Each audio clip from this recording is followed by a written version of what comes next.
अस्सलाम वालेकुम नाज़रीन, मैं हूं तहरीम फातिमा। उम्मीद करती हूँ आप सब लोग भी खैरियत से होंगे। डोनाल्ड ट्रंप ने अमेरिका के 47वें सदर की हैसियत से हल्फ उठा लिया है और हल्फ उठाने के बाद आप कह लें उन्होंने एक धुआंधार तकरीब की है और आते साथ ही इस्टेब्लिशमेंट को खरी खरी सुना दी है। मैं अगर बताऊं उन्होंने अपनी तकरीर में क्या कहा है, तो डोनाल्ड ट्रंप ने आते ही कहा है कि बदकिरदार बदबूदार स्टैब्लिशमेंट से जंग लड़कर आपने कितारों में खड़े होकर मुझे वोट दिया है। ये बात उन्होंने अपने जो अमरीकी उनकी अवाम है उनको उन्होंने कहा है। तो यहाँ पर एक बात, इमरान खान और डोनाल्ड ट्रंप ने बहुत ज़्यादा सिमिलैरिटीज़ हैं। जिस तरह इमरान खान को इक़्तिदार से निकाला गया, उसके बाद इक़्तिदार से निकलने के बाद खान पर कई ज़्यादा मुकदमात बनाए गए, फिर उसके बाद इमरान खान को जेल में डाला गया, इमरान खान पर हमले करवाए गए। तो ये सारी चीज़ें डोनाल्ड ट्रंप के साथ ये बहुत सारी चीज़ें सिमिलर हैं। इसी तरह जो अमेरिका की इस्टेब्लिशमेंट है उसने डोनाल्ड ट्रंप पर हमले भी करवाए, डोनाल्ड ट्रंप को इक़्तिदार से भी बाहर निकाला, इक़्तिदार से बाहर निकालने के बाद उस पर मुकदमात बनाए और उसको एक मरतबा इलेक्शन भी हरवाया। तो ये सारी चीज़ें इमरान खान में और डोनाल्ड ट्रंप में सेम है। और इसी हवाले से एक और भी चीज़ जो दोनों में सेम है, खान में और डोनाल्ड ट्रंप में, कि वो दोनों झुकते नहीं हैं, इस्टेब्लिशमेंट के सामने झुक नहीं रहे और एक ही बात करते हैं मुल्क की तरक्की के लिए, और जो इंसानी हकूक़ की पामाली हो रही है उस पर आवाज़ बुलंद करते हैं। ये सब कुछ तो अमेरिका में भी हुआ, लेकिन एट द एंड वहाँ पर अवामी मैंडेट का एहतराम किया गया और फाइनली डोनाल्ड ट्रंप को, जो लोगों ने उसके हक में वोट डाला था, लोगों का मैंडेट का एहतराम करके डोनाल्ड ट्रंप को लाया गया।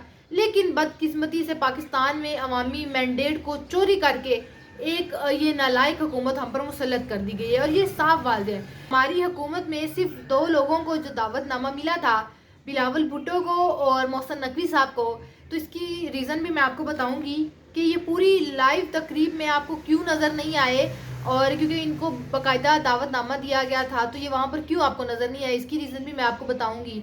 अच्छा जी, उससे पहले जो अमेरिकी सदर डोनाल्ड ट्रंप ने हल्फ उठाया है उस हवाले से मैं आपको बताऊं तो उन्होंने आते ही एक तो तकरीर की, जो एक तकरीर की उन्होंने, और तकरीर के बाद उसके बाद जो उन्होंने अपना अगला कदम उठाया वो ये कि जो बाइडन के जितने भी इक़दाम थे उसमें जो उनके जितने भी उन्होंने ऑर्डर्स जारी किए हुए थे वो सारे के सारे इक़दाम उन्होंने मनसूख किए हैं।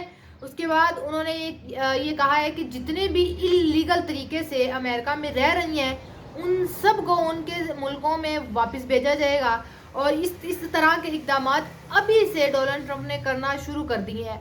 तो यहाँ पर पाकिस्तानी हुकूमत को, पाकिस्तानी इस्टेब्लिशमेंट को जो एक चीज़ बड़ी खटक रही है और परेशान कर रही है वो अभी से ये कर रही है, क्योंकि पाकिस्तानी इस्टेब्लिशमेंट अमेरिका के सामने कभी भी खड़ा नहीं हो सकता और ना ही अमेरिका के खिलाफ जा सकता है।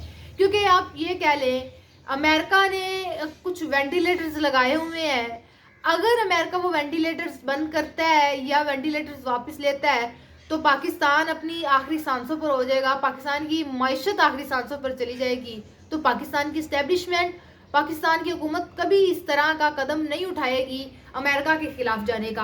हुकूमत को अपनी भलाई इसी में नज़र आ रही है कि नौ मुंतखब सदर डोनाल्ड ट्रंप के साथ बना कर रखी जाए। इसी हवाले से हमारे वज़ीर आज़म साहब शहबाज शरीफ ने ट्विटर पर उनको बाकायदा मुबारकबाद दी है डोनाल्ड ट्रंप को। और अब ज़रा आप कमाल देखे चेक करें ज़रा इन लोगों की, खुद ही इन्होंने पाबंदियाँ लगाई हुई हैं सोशल मीडिया पर, ये वेबसाइट्स पर, ट्विटर पर पाबंदी है, और ख़ुद ही वज़ीर आज़म साहब ने VPN लगाकर डोनाल्ड ट्रंप को मुबारकबाद दी है। और एक मरतबा फिर से, ये तो शुरू से हमारे वज़ीर आज़म साहब के साथ होता हुआ आ रहा है कि जब भी वो कोई ट्वीट करते हैं तो उनको कम्युनिटी नोट आ जाता है, और एक मरतबा फिर से ये हुआ है कि इन्होंने मुबारकबाद के लिए ट्वीट किया है तो इनको कम्युनिटी नोट आ गया है। अब ये कम्युनिटी नोट होता क्या है, ये अगर मैं आपको बताऊं तो ये इस तरह होता है कि कुछ लोग, आप अगर कोई ट्वीट करती हैं तो वो आपको बड़े सलीके के साथ, बड़ी तमीज़ के साथ आपको बेईमान, आपको झूठा करार दे देते हैं कि भाई जो आपने ये ट्वीट किया है या ये जो सब कुछ आप कह रही हैं ये झूठ है, इसमें कोई सदाकत नहीं है। तो यही कुछ हमारे वज़ीर आज़म के साथ हुआ है। لوگوں نے اتنے دھڑا دھڑ اس پر رپلائی کیے ہیں، کمنٹس کیے ہیں وزیر اعظم کی مبارکباد والے ٹویٹ پر. تو اب دیکھیں خود ہی پابندیاں لگا کر، خود ہی اسی چیز کا الٹرنیٹ ڈھونڈ کر اسی ویب سائٹ کو، اسی ایپ کو چلا رہے ہیں اور مجبور ہو کر پھر مبارکباد دے رہے ہیں. تو یہ ہماری حکومت کی کارکردگی ہے. تو اب ذرا میں آپ کو بتاؤں کہ ہمارے وزیر داخلہ محسن نقوی صاحب اور بلاول بھٹو، جن کو خاص طور پر ہمارا میڈیا یہ دکھا رہا تھا کہ بلاول بھٹو صاحب کو دعوت نامہ آیا ہے اور بلاول بھٹو امریکی صدر کے حلف برداری میں جائیں گے، تو یہ لوگ کیوں نہیں اندر جا پائے؟ کیونکہ جو امریکی صدر ڈونلڈ ٹرمپ کی حلف برداری کی تقریب ہونی تھی وہ ایک کھلے ایریے میں ہونی تھی، اوپن ایریے میں ہونی تھی، لیکن ٹمپریچر وہاں پر بہت زیادہ ہائی تھا، جس کی وجہ سے یہ ساری ایکٹیویٹی انڈور کرنا پڑی، آؤٹ ڈور نہیں کی جا سکی. اور انڈور ہونے کی وجہ سے مخصوص لوگ صرف اندر جا سکے اور بلاول صاحب اور محسن نقوی صاحب اندر جا ہی نہیں سکے. اس سے آپ اندازہ کریں ذرا ان کی کیپیبلٹی کہ یہ لوگ کتنے کو خاص ہیں. اور ہمارے وزیر اعظم صاحب، ان کو تو پھر ویسے ہی دعوت نامہ نہیں دیا گیا.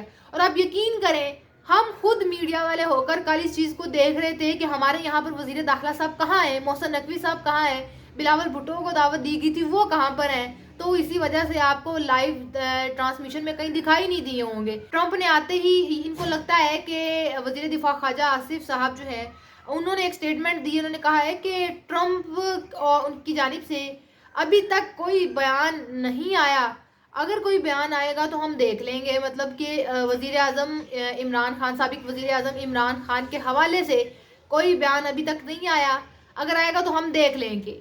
تو یہ لوگ سیریسلی پاگل ہیں. ان کو لگتا ہے کہ ٹرمپ نے کل اپنا حلف اٹھایا ہے اور وہ آج آتے ہی یا رات کو حلف اٹھاتے ہی اپنی تقریر میں خان کا نام لے دیتا اور کہتا کہ میں اب صدر بن گیا ہوں، تو آتے ہی عمران خان کو رہا کرنے کے آرڈر جاری کیے جائے.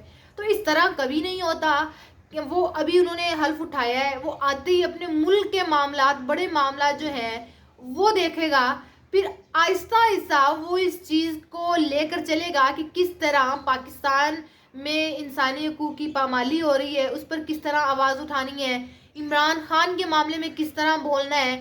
تو یہ نہ سمجھیں کہ وہ چپ رہیں گے یا وہ پاکستانی حکومت کو چھوڑ دیں گے. جہاں پر ان کو موقع ملا وہ اس حکومت کی بازو ضرور مروڑیں گے، لیکن ابھی تک آہستہ آہستہ ڈائریکٹ وہ کسی طرح امریکی حکومت نہیں اس طرح کر سکتی کہ وہ پاکستان کی حکومت میں مداخلت کرے. جو یہ سمجھ رہے ہیں کہ عمران خان کو ریلیف ملے گا ڈونلڈ ٹرمپ کے آنے کے بعد، تو اگر ملے گا بھی اس میں ہر بندہ، ہر حکومت، ہر ملک اپنی پہلی فرسٹ پیورٹی اپنے رکھتا ہے اور اپنے بینیفٹس دیکھتا ہے کہ بھائی ان کو کیا فائدہ اس چیز سے مل رہا ہے، ان کی پروفائل سٹرونگ ہو رہی ہے یا نہیں ہو رہی. اگر ڈونلڈ ٹرمپ عمران خان کے حق میں بات کرے گا، اس کے حق میں آواز اٹھائے گا، تو وہ اپنی پروفائل سٹرونگ کرے گا، اپنی حکومت کو سٹرونگ بنا رہا ہے اور وہ سب سے پہلے اپنے اس میں بینیفٹس دیکھے گا کہ اس سے مجھے کیا فائدہ حاصل ہوگا. تو یہ سارے معاملات دیکھنے پڑتے ہیں. ایسے ہی نہیں آپ کہہ سکتے کہ انہوں نے کل حلف اٹھایا اور وہ آج آ کر ڈائریکٹ آپ کو کوئی بیان دے دیں کہ بھائی عمران خان کو رہا کر دیں. تو اس طرح نہیں ہوتا تھا. لیٹس سی یہ حکومت ڈونلڈ ٹرمپ کے ساتھ معاملات کس طرح لے کر چلتی ہے، اور جس طرح نیک تمنائیں، نیک دعائیں کی گئی ہیں وزیر اعظم صاحب کی جانب سے، کیا اسی طرح ڈونلڈ ٹرمپ کے ساتھ چلا جاتا ہے، یا اندر کھاتے امریکی اسٹیبلشمنٹ کے ساتھ مذاکرات کیے جاتے ہیں کہ بھائی ڈونلڈ ٹرمپ کو عمران خان کے معاملے تک آنے سے روکا جائے. تو یہ تو ہمارا آج کا ویلوگ. آپ سے انشاءاللہ ملاقات ہوگی اگلے ویلوگ میں. اپنا بہت سارا خیال رکھیے گا. اللہ حافظ.